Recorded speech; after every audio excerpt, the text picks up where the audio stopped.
Bonsoir mes chers frères. Pendant cette période où nous nous préparons à célébrer la Pentecôte, la fête de l'effusion du Saint-Esprit sur les apôtres, sur les disciples, la fête du démarrage de l'Église, je me suis proposé de partager avec vous une pensée concernant l'œuvre du Saint-Esprit en rapport avec la volonté de Dieu, et j'ai intitulé cette réflexion « Le Saint-Esprit et la volonté de Dieu ». Le Saint-Esprit et la volonté de Dieu. S'il y a une chose qui préoccupe Dieu et qui lui donne tellement de bonheur, c'est de voir ces enfants que nous sommes non seulement rechercher, mais aussi discerner, mais aussi et surtout mettre en application sa volonté. Nous avons un coach qui nous a été donné par Dieu. La raison pour laquelle le Saint-Esprit nous a été donné, Christ dit que c'est pour prendre ce qui est à lui, Jésus, et nous le faire connaître. Et nous le donner, afin que nous recevions ce que le Seigneur Jésus veut.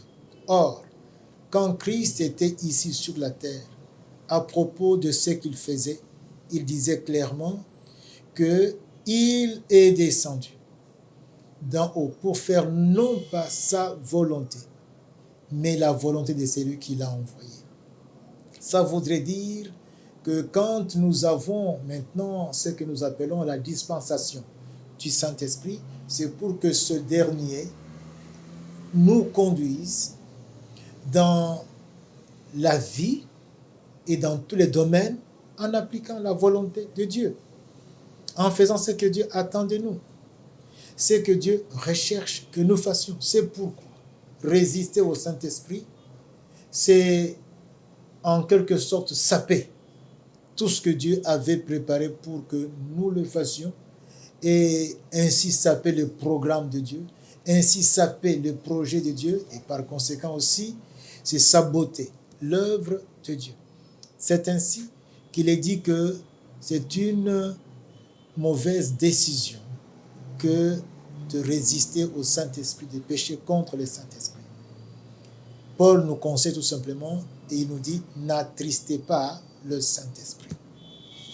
Quand le Seigneur Jésus nous enseignait, et au sujet de la prière, dans Matthieu chapitre 6, verset 10, la partie B, il dira, demandez ceci, dites, que ta volonté soit faite sur la terre, comme c'est le cas au ciel. Que ta volonté soit faite sur la terre, comme c'est le cas au ciel. C'est très important, mes frères, de considérer que cela devient même dans la perspective de la vision de Jésus, un sujet de prière que nous devons suivre. Cette volonté, c'est quoi? Quand nous écoutons Jésus parler, dans l'évangile selon Jean, le chapitre 6, les versets 38, 39 et 40, Jésus présente la volonté de Dieu clairement. Il nous dit ce que Dieu veut. Il nous dit, voilà, après avoir dit qu'il est descendu du ciel pour faire non sa volonté, mais la volonté de celui qui l'a envoyé, au verset 40, parlant de cette volonté, il dira, la volonté de mon Père, c'est que quiconque voit le Fils et croit en lui ait la vie éternelle, et je le ressusciterai au dernier jour. Voici la volonté sublime de Dieu, que celui qui voit le Fils croit en lui. Or, comment est-ce que le monde verra le Fils? Le Fils est déjà monté au ciel. Le monde verra le Fils à travers toi, mon frère. Le monde verra le Fils à travers moi. Quand je vais laisser, comme dit Jean dans l'évangile selon Jean au chapitre 3, Il dit, mais il faut que nous diminuions. Il faut que je diminue et que lui croisse. Lorsque Christ va croître, puisque moi, je me suis humilié pour faire ce que Dieu veut, alors Christ va apparaître. Et comment est-ce que je veux faire ce que Christ attend de moi? C'est le Saint-Esprit qui va me le faire savoir. Sachez, mes frères, que ces écritures que nous avons ici, les hommes ont été poussés par le Saint-Esprit, qu'ils ont parlé de la part de Dieu, qu'ils ont écrit de la part de Dieu. Le Saint-Esprit ne se contredira pas. Nous avons la parole de Dieu qui est le Logos, qui est Jésus-Christ. Donc il y a cette compénétration, là, telle qu'on voit le seul et même Dieu, que nous devons observer et à qui nous devons obéir. Le Saint-Esprit est là pour nous conduire dans la volonté de Dieu. Et je disais que, principalement, cette volonté, c'est gagner les âmes menées à Dieu. Cette volonté, c'est laisser Christ apparaître pour qu'il attire et que les gens croient en lui. C'est pour cela que nous avons, nous qui sommes chrétiens, un grand devoir. Nous devons travailler à l'extension du peuple de Dieu. C'est ça la mission que Christ avait et c'est la mission qu'il nous a confiée. Travailler pour que le peuple de Dieu s'étende. Vous savez bien, là, on intègre même la bénédiction que Dieu avait faite à Abraham dans Genèse chapitre 12, le verset 2. Dieu avait béni Abraham afin qu'il devienne un peuple innombrable, un peuple nombreux. Et si aujourd'hui, nous travaillons pour qu'il y ait extension du peuple de Dieu, nous travaillons pour qu'il y ait donc beaucoup de fils d'Abraham, puisque nous devenons enfants d'Abraham par notre nouvelle naissance. Et c'est un nouveau peuple. C'est toujours Israël, mais cette fois-ci, un nouvel Israël.